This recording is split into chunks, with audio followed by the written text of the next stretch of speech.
చిరంజీవి గారు మాట్లాడతారు.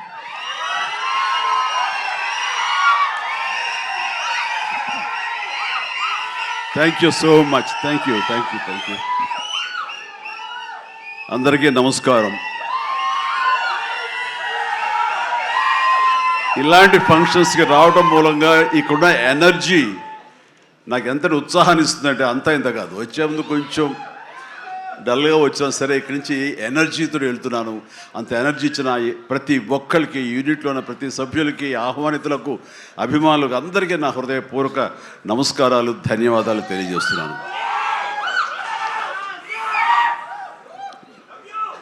ఏంటి ఫంక్షన్ ఉందా?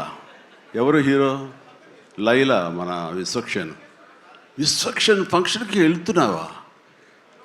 ఎందుకు వెళ్ళకూడదు? అతను మన మనిషి కాదు, అవతల బాలకృష్ణ. అప్పుడప్పుడు తారక్ అంటాడు అని. అంటే మనుషులు అన్నాక వేరే వాళ్ళ మీద అభిమానం, ప్రేమ ఉండకూడదా? నా మీద ఆప్యాయత ఉండకూడదా? ఇదేంటిది? మా ఇంట్లోనే మా అబ్బాయి సూర్య అంటే చాలా ఇష్టం. అంత మాత్రం చేత వాడి ఫంక్షన్ వెళ్ళకూడదా? వాడితో కలిసి భోజనం చేయకూడదా? వాడితో ఉండకూడదా?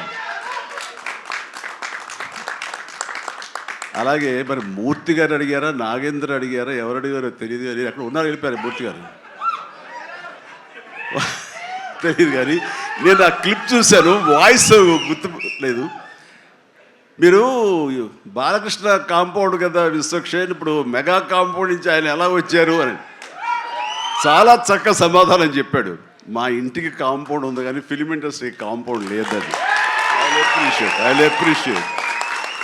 నిజమే, ఇక్కడ గిరుకీసుకుని ఎప్పటికప్పుడు ఏ హీరోలుగా హీరోలా ఉండే రోజులు నిజంగా ఉన్నాయి, లేకపోలేదు. షూటింగ్ల వరకే. ఆ తర్వాత వాళ్ళు ఎవరి ఇళ్ళకి వాళ్ళు వెళ్ళిపోతారు, ఎవరి ప్రోగ్రాం వాళ్ళు చూసుకుంటారు. అలాంటి రోజుల్లో నేను ఉన్నాను. వాళ్ళు అలా ఉండటం మూలంగా వాళ్ళ మధ్య సఖ్యత ఉండదేమో, వాళ్ళ మధ్య ఒక విభేదాలు ఉంటాయేమో అనే ఒక రకమైన భ్రమలో ఇక్కడ అభిమానులు కొట్టుకుని చచ్చేవాళ్ళు.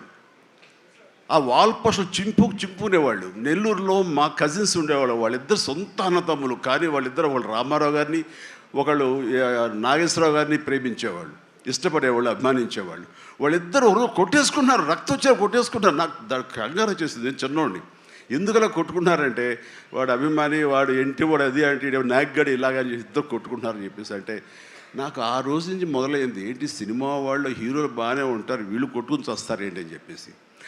నేను ఫిలిం యాక్టర్ని అయిన తర్వాత హీరోల మధ్య ఒక సఖ్యత, సహృద్భావ వాతావరణం అది ఉండాలి, ఏర్పాటు చేయాలి బలంగా నాకు ఏర్పడటానికి ఆల్రెడీ అదొక ఇన్సిడెంట్. అందుకనే మెడ్రాస్లో హనీ హౌస్ అని అప్పట్లో ఉండే జర్నలిస్టులకు తెలిసే ఉంటుంది. ఆ హనీ హౌస్ ఏంటంటే 1 acre ల్యాండ్లో ఉంటుంది.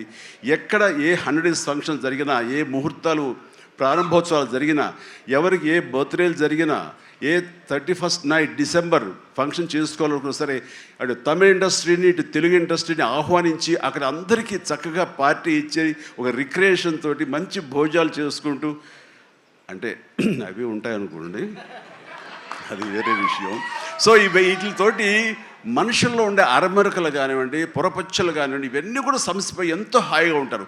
అది నేను ఆ విషయం చాలా చాలా సక్సెస్ఫుల్. కాబట్టి ఈ రోజుకి నాగార్జున, వెంకటేష్ అండ్ బాలకృష్ణ మేమందరం కలిసికట్టుగా ఉండటానికి, ఒకళ్ళ ఫంక్షన్ ఒకళ్ళు వెళ్ళటానికి, ఈ మధ్యకాలంలో బాలకృష్ణ 50th ఫిల్మ్ సందర్భంగా నట జీవితం సంబంధించి చేసిన ఫంక్షన్లో నేను పార్టిసిపేట్ చేశాను.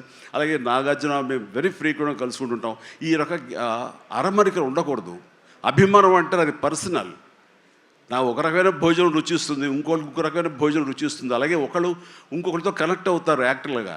అలా ఉండటం అనేది మనం అందరం యాక్సెప్ట్ చేయాలి. అంత మాత్రం చేత విశ్వక్సేన్ ఎక్కడ దూరంగా పెట్టి మన మనిషి కాదు కాబట్టి అతను ఫంక్షన్కి పిలిస్తే కనుక వెళ్ళాలా అని ఉండకూడదు. ఖచ్చితంగా వెళ్ళాలి.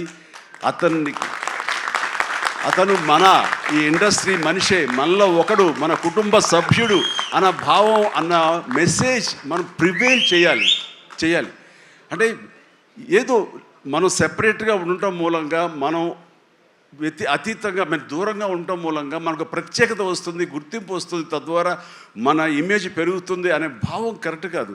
మన ఇమేజ్ పెరగాలి అంటే మనకి ఫ్యాన్ బేస్ పెరగాలి అంటే అది మన కంటెంట్ మనం చేసే సినిమా ఇస్తుంది తప్ప మళ్ళీ మనం ఏలినేట్ చేసేసుకోవడం మనల్ని దూరం చేసుకుంటేనే కాదు, అందరూ కలివిడిగా ఉండాలి.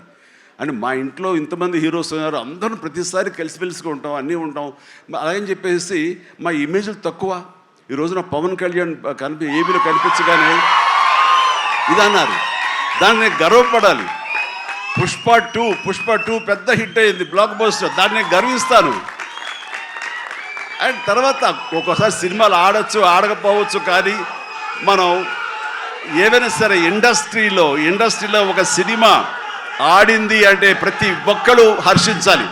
ఎందుకంటే ఒక్కొక్క సినిమా గురించి, ఒక సినిమా ఆడిందంటే ఎన్ని వందల మంది, వేల మంది, లక్షల్లో కార్మికులు కానివ్వండి, పరోక్షంగా ప్రత్యక్షంగా వాళ్ళు దాని మీద ఆధారపడతారు, బతుకు జీవనం వెళ్ళగలుగుతారు. కాబట్టి వాళ్ళ బతుకు తెరువు కోసం, వాళ్ళ భవిష్యత్తు కోసం, వాళ్ళ యొక్క జీవితం కోసం మనం ఖచ్చితంగా హిట్ సినిమాలు చేయాలి. ఒక హిట్ ఎవరికి ఏ హీరోకి వచ్చినా సరే అందరం ఇవ్వాలి, అందరం ఆనందపడాలి. ఆ వచ్చిన డబ్బు మళ్ళీ ఎక్కడో పెట్టరు. ఇప్పుడు సపోజ్ సాహో ఉన్నారనుకోండి, అంతకుముందు తీసిన 3 సినిమాల్లో మంచి డబ్బులే వచ్చినాయి. అండ్ ఆ డబ్బు ఎక్కడో తీసుకెళ్ళి ఇవ్వట్లేదు, తీసుకొచ్చి మళ్ళీ నాకే ఇస్తున్నాడు, మన వాళ్ళకి ఇస్తున్నాడు, నటినట్లకి ఇస్తున్నాడు. ఈ డబ్బు ఎక్కడికి పోదు. అండ్ భగత్ సింగ్ కేసరి సినిమా చేశాడు, లాభించేసాడు, ఇంకా మనకు లాభం లేదు అని వేరే గ్రూపు, వేరే కాంపౌండ్ అనుకుంటే నాకు అతను ఇచ్చిన అడ్వాన్స్ ఎక్కడి నుంచి వస్తుందండి? అతను ఇచ్చిందే కదా. అది రావాలంటే అతను మంచి భవిష్యత్తు కోరుకోవాలి, అతను గుడ్ విషెస్ తెలియచేయాలి. అందుకని ఇండస్ట్రీలో ప్రతి ఒక్కళ్ళు ఒకళ్ళనొకళ్ళు అవినాభావ సంబంధంతో ఒక కుటుంబ సభ్యుల్లాగా ఉన్న రోజున ప్రతి వాళ్ళు గొప్పగా చెప్పుకుంటారు, ఆనందంగా ఉంటుంది. అదే అందుకనే ఆ ఆనందం పొందడం కోసంగా, ఆనందం ఇవ్వడం కోసంగా ఈ రోజున మన హీరో విశ్వక్షేణ్ నా దగ్గరకు వచ్చి అడగగానే సాహు గారు కూడా వచ్చారు. ఆ రోజున వచ్చినప్పుడు అటు సాహు నాకు తెలిసిన ప్రొడ్యూసర్, కావాల్సిన మనిషి, నా ఫ్యూచర్ సినిమా అతనే ప్రొడ్యూస్ చేస్తున్నాడు అనిల్ రావిపూడి గారితో. అండ్ డెఫినెట్గా వస్తాను, అయితే ఏ రోజు అనేది ఒక్క నాకు ఇవ్వండి అని చెప్పేసి టైం తీసుకుని 24 hours తర్వాత ఇది చేయడం జరిగింది. అండ్ మరి ఐ థింక్ ఆ మధ్యలో ఎవరు ఏవి ఇక ఆ కాంపౌండ్ ఈ కాంపౌండ్ అంటారని నేను అనుకోను. ఇక ఒకటే కాంపౌండ్ అంతే ఇండస్ట్రీది. That's it.